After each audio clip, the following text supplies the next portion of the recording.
Well, welcome back to the Hot Seat. I'm delighted today to be speaking with Nick Toubkin, who's a director at Stonehage Fleming here in London. Welcome, Nick. Thanks, David. So looking forward to seeing you tonight at the networking dinner here at the Churchill. Absolutely. But it'd be interesting to hear a little bit more about your background for PC members who've not had the chance to meet you before. Yeah, absolutely. So I joined Stonehage Fleming back in March this year. I was delighted to join the firm.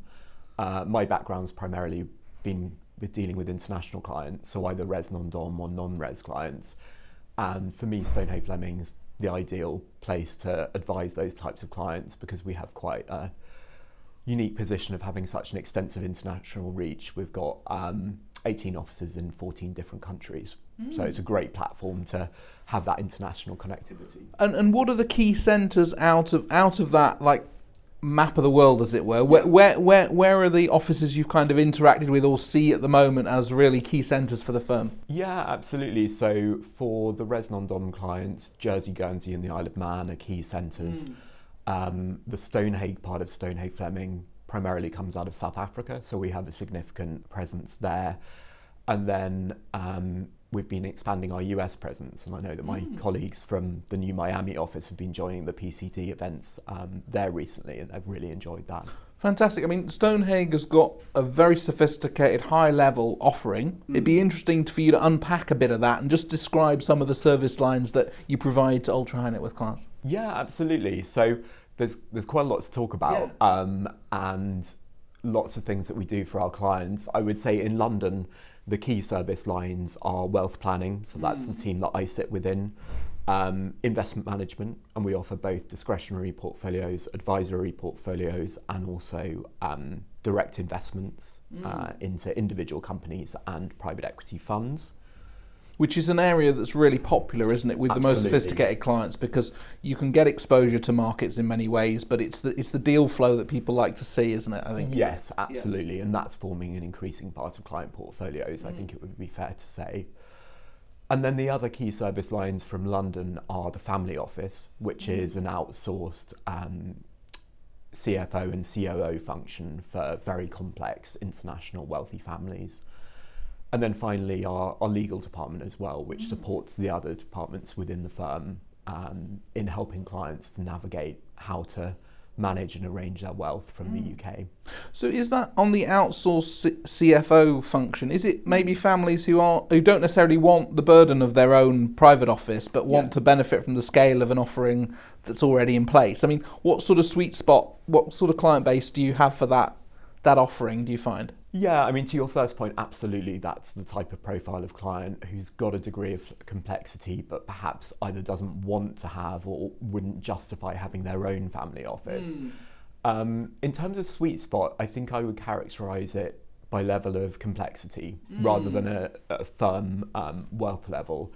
Clearly, the majority of our clients who use that service are significantly wealthy, but there's no firm entry level that we would assign to that service.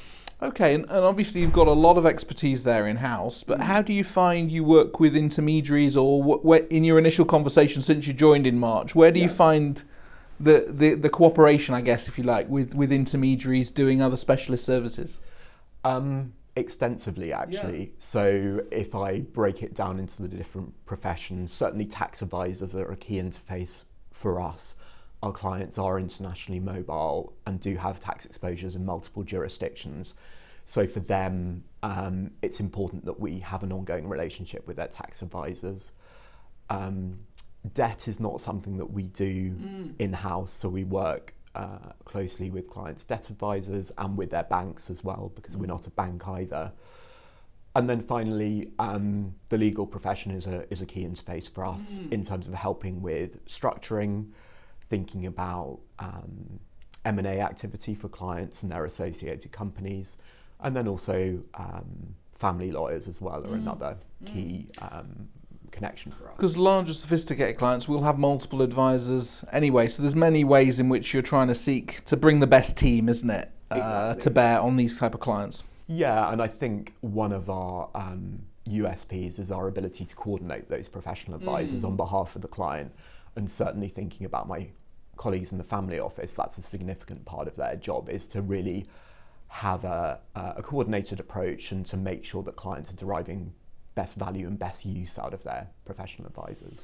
And just coming to some of the trends, I guess, from your area on wealth planning. I mean, previously you featured in webinars that we've done around retirement and pension planning and advice. I mean, what is it that you see in your role at Stonehage now on looking at clients' plans for retirement and things like that? Is there anything topical from that area? Yeah, I mean, I would say perhaps not topical, but the same themes still apply in terms of looking at a client's overall wealth picture, and the majority of our clients do have a significant pension provision, but that sits alongside various other buckets of wealth held in different tax wrappers, and carrying out cash flow analysis to decide which pots of money they will call on at which point in their life. And oftentimes, because of the very attractive inheritance tax treatment of UK pensions, it might be that they never call on the pension, or they call on that last. And it's important to discuss that with clients, because many of them would have the natural inclination to use their pension first, and we have to suggest that might not be the best course of action. And I guess if you're working with entrepreneurial clients, they've got options to fund pensions in different ways, SAS schemes or others, isn't it? So it's just looking at within the toolbox, but within the context of a higher level of wealth than your typical, as it were, retiree. Yeah, absolutely. And entrepreneurs are an interesting example, I think, as are internationally mobile executives who perhaps were residents in the UK working in investment banking maybe 10 or 20 years ago, built up offshore international pension plans, and now want to decide what to do with them. And that's a prime example of when we would work closely with other professional advisors, tax advisors, to determine the best course of action. Because those plans might not be subject to the same caps on a UK scheme, so it could actually have substantial value within them that the client wants to unlock. That's it, yeah. Interesting. And on building on the entrepreneur's side, I mean, succession planning, exit planning is a key point of that long-term discussion, isn't it, with clients who built value in a company and need advice maybe for the first time because they've been so focused on that, building that business. I mean, what do you see from the area on succession planning? Is that a big part of the sort of clients you're looking to work with and working with already? Yeah, absolutely. And I'd highlight two key areas. I think firstly, with the entrepreneurs themselves, exit planning is absolutely key, and a conversation that we have frequently with our clients: how to do it, when to do it. We have a corporate finance division who can help clients to have conversations. Realise an exit, exactly. To have those conversations about how to do it, when to do it, bring in other external advisors where appropriate.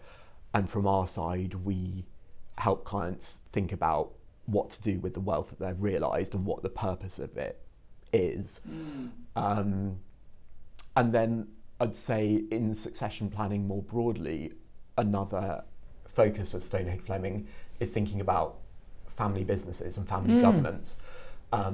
Matthew Fleming from the Fleming family itself, it leads that proposition, and he's exceptionally skilled in working with families to think about what the purpose of the family wealth is. Because he's faced these challenges, so it's done with some real authenticity, isn't it? Yeah, it is. And he's fantastic at that. And those are some really thorny conversations to have, and he's very adept at navigating those. Does that end up then sometimes in charters and like a formalising of some like family values as part of this overall exercise? Yeah, absolutely. And I think that can be really valuable, particularly for the younger members of the family, and thinking about even very specific scenarios where perhaps one of the younger family members is getting married and has to broach the conversation about prenups, for example. If that's embedded in the family constitution already, that the family does, as a matter of course, have a prenup before getting married, it depersonalises and takes the sting out of that conversation.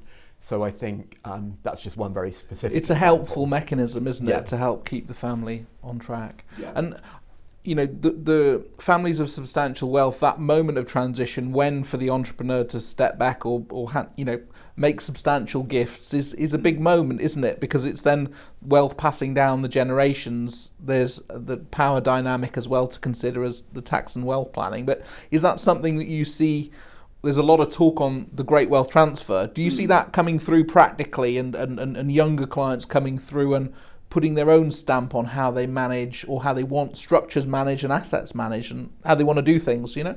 Yeah, absolutely. One example we're working on at the moment is with a client who's about 40 or so. He's going through his second and third private equity transaction in selling a large percentage of his business. So the first stage that we're conducting with him is sitting down and understanding what is the purpose of the wealth that he's generated. It's more than he'll need during the course of his lifetime. So what does he want to do with it? Is it philanthropy?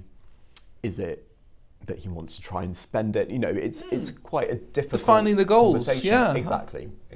And on the philanthropy piece, I mean, is that something that you actively go out and help clients with? Because actually deciding a strategy on philanthropy, you know, there's more of a sense now. Venture philanthropy, you've got the examples of the Bill and Melinda Gates Foundations, the very biggest of structures, but that they're run more like investors, you know, like seeking to provide, to solve problems, isn't it? I mean, Are you seeing that also coming through? Or how do you support clients going on a philanthropic journey?